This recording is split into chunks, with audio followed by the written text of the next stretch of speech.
Vittorio Emanuele Orlando, a nome della perenne solidarietà italiana, il sindaco Rebecchini, a nome di Roma, partecipano in Santa Maria degli Angeli alla messa funebre per i trucidati di Mogadiscio. Il governo è presente: De Gasperi, Corbellini, Togni.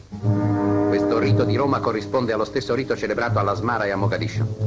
Oltre 50 italiani caduti per aver espresso i sentimenti della vecchia colonia in opposizione a quelli di una sciovinistica lega della gioventù somala.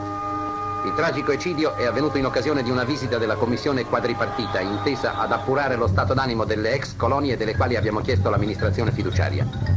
Questo raro documento, girato alla vigilia del massacro, dimostra con indubbia chiarezza quale sia quello stato d'animo.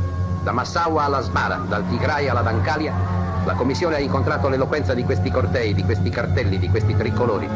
Doveva giungere a Mogadiscio perché le fantasie di festa si convertissero in una tragica fantasia di sangue.